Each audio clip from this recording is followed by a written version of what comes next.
कृषि कानून जैसे ही आया यानी किसान उखड़ गए और कि राकेश टिकैत ने ये बात साफ तौर से कह दिया है कि वो किसी भी हाल में योगी को दूसरी बार मुख्यमंत्री नहीं बनने देंगे। महंगाई सरकार के लिए बहुत बड़ा सवाल बनकर सामने आने वाली है। तो चौथा, नमस्कार, आदाब, सत श्री अकाल। लाइव नेशन 7 में आपका स्वागत है। मैं शादाब मलिक।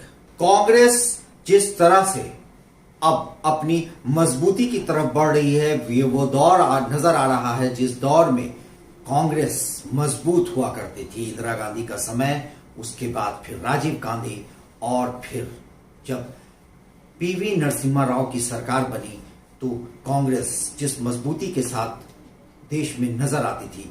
फिर यूपीए की सरकार आई, यूपीए 1 आया, यूपीए 2 आया, और ये वो दौर रहा जब कांग्रेस अपनी मजबूती में थी। मगर 2014 एक ऐसा समय जब कांग्रेस के हाथ से सरकार चली गई और नरेंद्र मोदी की सरकार आ गई। और अब जब 2019 का चुनाव हुआ तो भी लगातार नरेंद्र मोदी की सरकार रही, लेकिन 2024 में जो होगा उसकी जो तैयारी है वो ऐसी है जैसे लग रहा है कि कांग्रेस वापस अपने उसी दौर में जा रही है जिस दौर में वो मजबूत हुआ करती थी। और राहुल गांधी अब गांधी परिवार के वो सदस्य नजर आ रहे हैं जो गांधी परिवार कभी कांग्रेस की बुनियाद हुआ करता था, जो गांधी परिवार एक तरह से कहा जाए तो कांग्रेस का पिलर हुआ करता था, जो गांधी परिवार जिस तरह से कांग्रेस का सेंटर हुआ करता था। क्योंकि आज फिर राहुल गांधी केंद्र में नजर आ रहे हैं। केंद्र का मतलब है कि मिडिल में, यानी कि सारी स्ट्रांग पोजीशन पर वो नजर आ रहे हैं। 2024 का चुनाव बीजेपी के लिए मुश्किलों से भरा होगा, कांटों से भरा होगा, क्योंकि 2024 में बहुत मुमकिन है कि कांग्रेस बीजेपी को पछाड़कर सत्ता वापस अपने हाथ में ले ले और राहुल गांधी शायद प्रधानमंत्री बनकर कुर्सी पर काबिज हो जाए। ऐसा मैं ऐसे नहीं कह रहा हूं, ऐसा मैं इसलिए कह रहा हूं क्योंकि वैसा माहौल बन रहा है और मैं आपको बताता हूं कि वो क्या माहौल है। सबसे पहली बात अगर हम करें तो वो है कृषि कानून। कृषि कानून जैसे ही आया यानी 3 बिल को जैसे ही सरकार ने पास किया, उसके बाद से किसान उखड़ गए और किसान लगातार इस कानून के खिलाफ हो गया। लगभग 8 महीना हो चुका है सरकार के खिलाफ किसान लगातार आंदोलन में है और किसानों को कांग्रेस का साथ मिल रहा है। और कांग्रेस का किसानों को जिस तरह से साथ राहुल गांधी खासकर इन दिनों में जिस तरह से दे रहे हैं, जिस तरह से वो ट्रैक्टर पर नजर आते हैं, जिस तरह से वो आंदोलनकारियों के बीच में नजर आ रहे हैं, इससे कहीं ना कहीं किसानों का जुड़ाव अब राहुल गांधी की तरफ बढ़ता चला जा रहा है। अब अगर इसी पर का दूसरा पहलू देखें तो जिस तरह से अभी किसानों का साथ दे रहे हैं राहुल गांधी यानी कांग्रेस, अगर किसानों ने भी कांग्रेस का इसी तरह उत्तर प्रदेश के चुनाव में साथ दे दिया, पॉइंट नंबर 2, तो उत्तर प्रदेश में किसानों का साथ अगर मिलता है कांग्रेस को तो कांग्रेस मजबूती के साथ चुनाव लड़ेगी उत्तर प्रदेश का। और अगर उत्तर प्रदेश में कांग्रेस ने योगी सरकार को डिफीट दे दी, मात दे दी, क्योंकि राकेश टिकैत ने यह बात साफ तौर से कह दिया है कि वो किसी भी हाल में योगी को दूसरी बार मुख्यमंत्री नहीं बनने देंगे।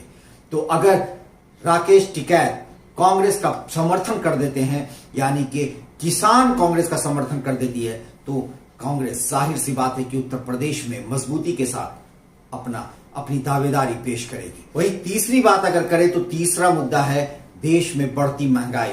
और देश में बढ़ती महंगाई को जिस तरह से राहुल गांधी ने एक मुद्दा बनाया है और राहुल गांधी इसे लेकर जिस तरह से लगातार आंदोलन कर रहे हैं, साइकिल के जरिए कर रहे हैं या फिर कहा जाए तो आवाज उठा रहे हैं, ये भी एक बड़ा मामला बनकर सामने आने वाला है। आने वाले दिनों में महंगाई सरकार के लिए बहुत बड़ा सवाल बनकर सामने आने वाली है। तो चौथा पॉइंट है कि राहुल गांधी विपक्ष को एकजुट करने में अब कामयाब दिख रहे हैं, क्योंकि जिस तरह से उन्होंने अभी 1-2 दिन पहले अपने नाश्ते के टेबल पर 14 विपक्षी पार्टियों को बुलाया था और 14 की 14 विपक्षी पार्टी उनके नाश्ते के टेबल पर उनके साथ आई। और जो पिछले बार उनके साथ नहीं थे, जैसे तृणमूल कांग्रेस का कोई भी रिप्रेजेंटेटिव उनके पिछले बुलावे पर नहीं आया था, शिवसेना का कोई भी रिप्रेजेंटेटिव पिछले बुलावे में नहीं आया था, इस बार वो भी साथ थे।